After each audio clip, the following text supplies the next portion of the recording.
Mission भुलाइल, छूट गईल धभाइल मंगल चांद के मिशन भुलाइल।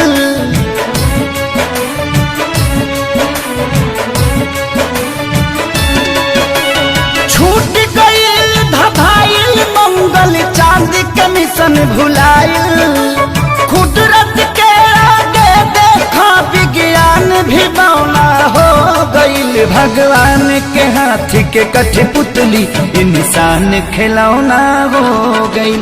भगवान के हाथी के कठपुतली इंसान खिलौना हो गईल।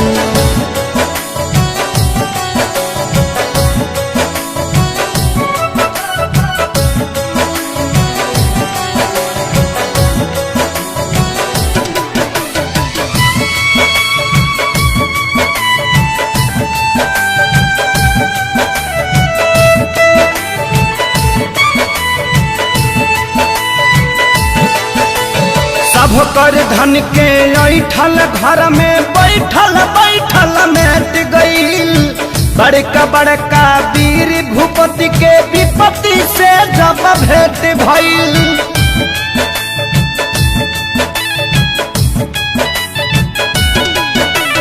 सब कर धन के ऐठल घर में बैठल बैठल मेट गईल। बड़का बड़का वीर भूपति के विपत्ति से जब भेंट भइल। त्राजिमाम जगत में भइल जब काम घिनौना हो गईल। भगवान के हाथ के कठपुतली इंसान खिलौना हो गईल। भगवान के हाथ के कठपुतली इंसान खिलौना हो गईल।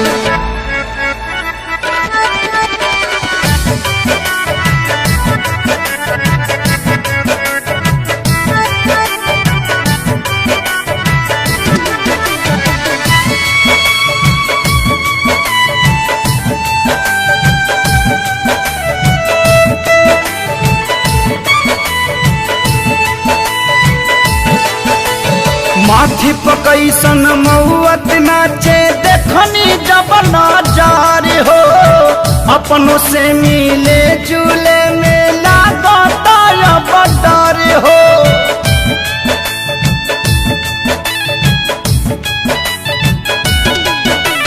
माथी पकैसन महुअत नाचे देखनी जब नजार हो।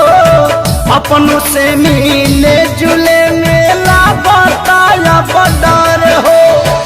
एको गिलो के रह के भी अलगा बिछौना हो गईल। भगवान के हाथ के कठपुतली इंसान खिलौना हो गईल। भगवान के हाथ के कठपुतली इंसान खिलौना हो गईल।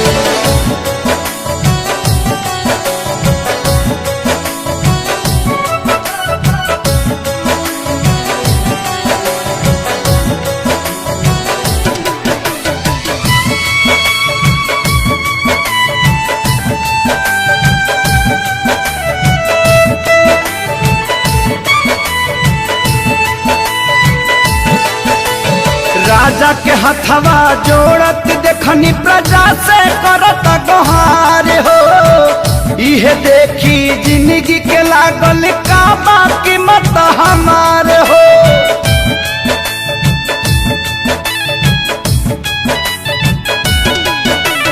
राजा के हथवा जोड़त देखनी प्रजा से करत गोहार हो। इहे देखी जिंदगी के लागल का बाकी मत हमारे हो।